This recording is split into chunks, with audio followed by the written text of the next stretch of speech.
Les amis, bonjour à tous et bienvenue dans cette toute nouvelle vidéo. J'espère que vous allez bien. Les amis, on arrive enfin à un moment assez crucial justement dans la saison du Paris Saint-Germain. Cette saison justement qui, je pense pour beaucoup de personnes, commence un petit peu à faire peur et commence un petit peu à sentir le roussi, on va pas se mentir. Bref, on va bientôt accueillir le Bayern Munich dans l'enceinte du Paris Saint-Germain. On arrive bientôt justement à ce moment où il faut complètement arrêter de rigoler, il faut vraiment aller de l'avant. C'est pour ça les amis, bienvenue tout simplement dans cet avant-match PSG Bayern Munich. On va voir tout ça ensemble, on va attaquer en plusieurs points, vous allez voir que ça va pas être si simple que ça, mais je pense que vous avez déjà votre idée. Les amis, on se retrouve tout simplement juste après l'introduction. C'est parti.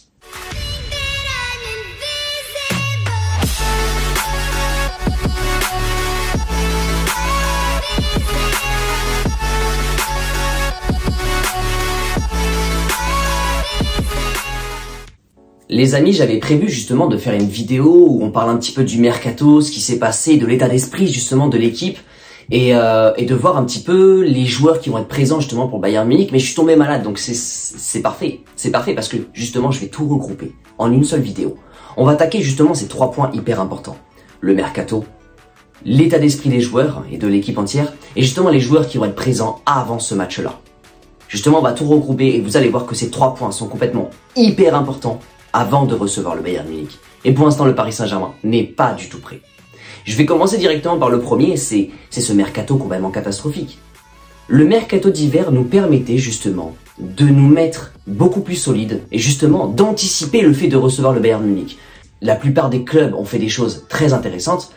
Nous, le Paris Saint-Germain, on avait un seul objectif. C'était justement de consolider cette défense. C'est l'un des objectifs qu'on avait depuis l'été dernier.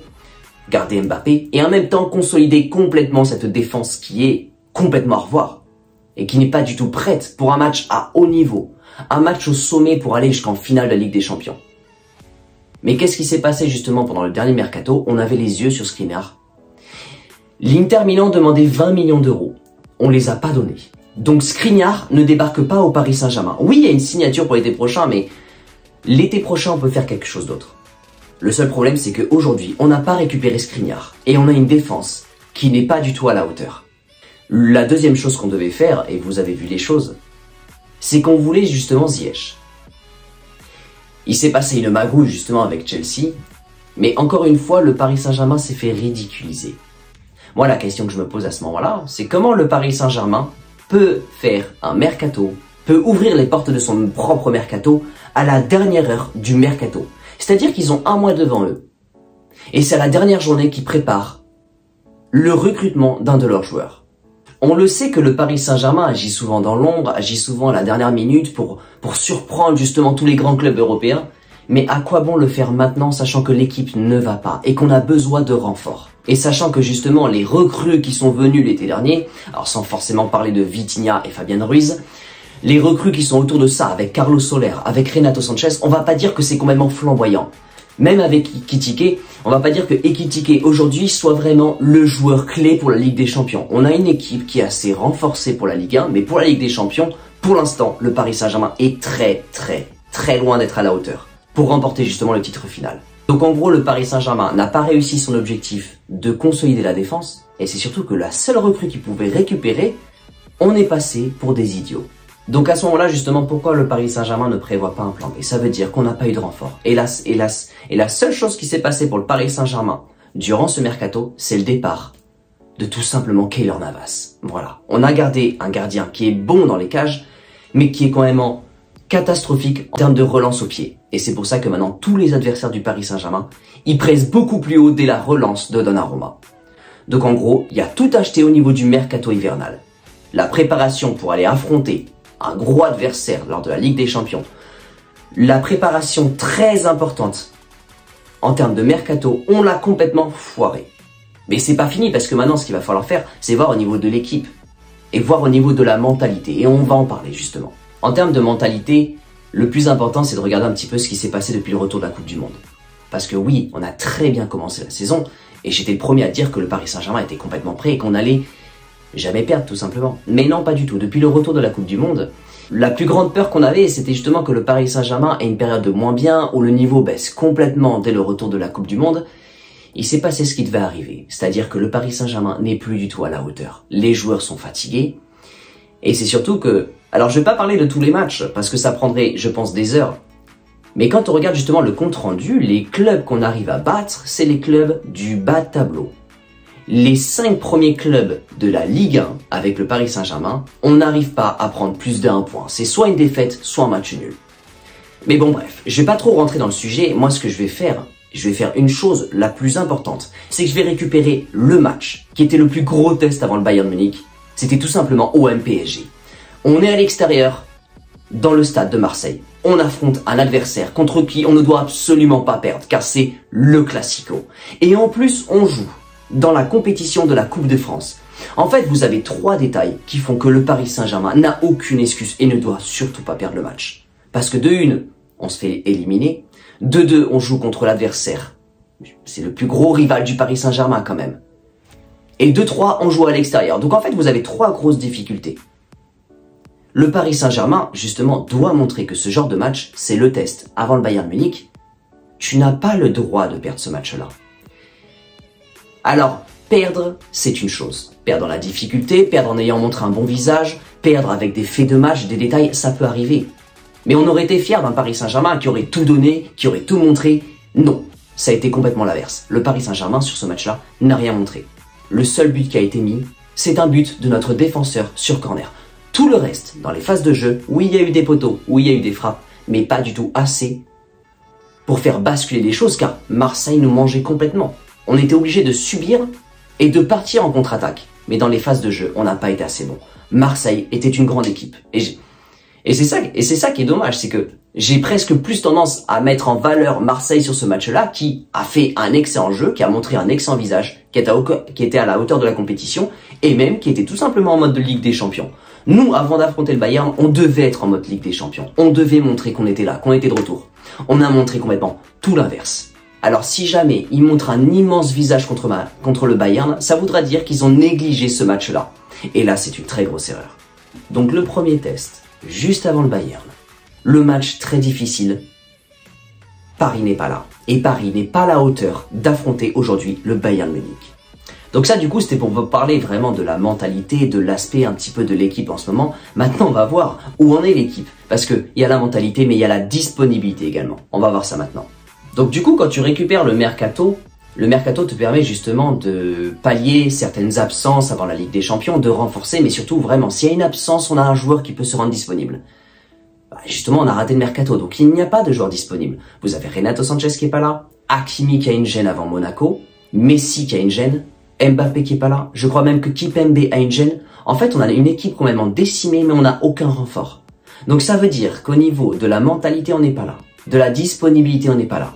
Et qu'est-ce qui va se passer avant d'affronter le Bayern? On va affronter Monaco, qui aujourd'hui est 4e ou 5e.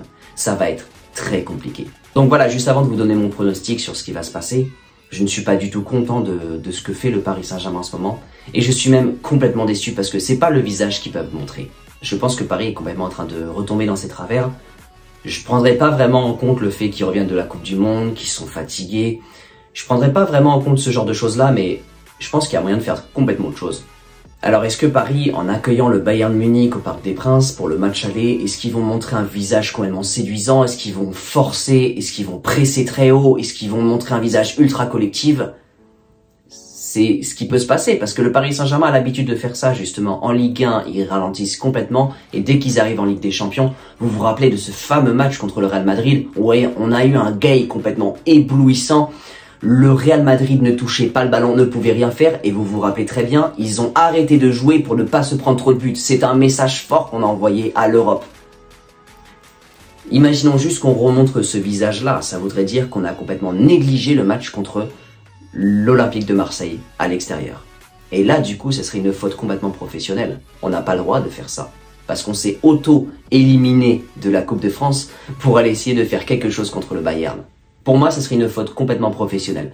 Mais imaginons juste qu'on ait montré le vrai visage du coup à Marseille, ça voudrait dire qu'on n'est pas du tout prêt pour la Ligue des Champions face au Bayern Munich. Parce qu'imaginons qu'avec un petit peu de chance, on se qualifie contre le Bayern, ça voudrait dire que l'ensemble des deux matchs, donc du coup à domicile et à l'extérieur, on soit vainqueur. Est-ce que vous pensez vraiment que le visage actuel du Paris Saint-Germain, avec les renforts qu'il y a eu durant le mercato, est-ce que vous pensez vraiment qu'on va assurer et qu'on va être à la hauteur du prochain adversaire après le Bayern Munich? Moi, j'ai de très grands doutes. Donc à côté de ça, moi, si je devais donner un pronostic, au début, j'étais confiant, je me suis dit, on va gagner à domicile et ensuite, on va aller tenter d'arracher le match nul, justement, au Bayern Munich. Ce qui va être très compliqué, mais on va tenir le coup. Moi, je pense que c'est complètement l'inverse et c'est le Bayern qui va tenter justement d'arracher quelque chose au Parc des Princes. Et quand on va partir justement en Allemagne, dans l'enceinte du Bayern Munich, à ce moment-là, ils vont montrer tout ce qu'on a. Ils vont montrer tout ce qu'ils ont. Et ils vont vraiment montrer que eux, c'est une vraie équipe. Et que nous, aujourd'hui, on est obligé de subir, en fait, et de tenir le coup. Et ça va pas du tout être simple. Donc je ne vois pas du tout le Paris Saint-Germain, cette année, se qualifier pour la Ligue des Champions.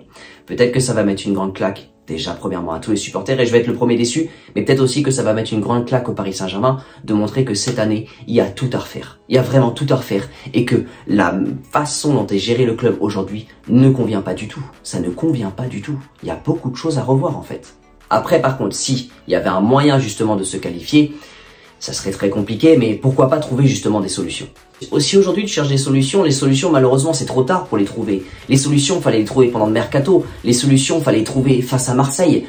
C'était à ce moment-là qu'il fallait gérer certaines choses. Les solutions par exemple, c'était de sortir un peu plus Messi pour mettre d'autres attaquants. C'était de sortir certains joueurs justement pour faire jouer beaucoup plus Zaïre Emery justement qui fait une excellente période et qui est justement le plus jeune buteur de l'histoire du Paris Saint-Germain. Les solutions c'était à ce moment-là qu'il fallait les trouver.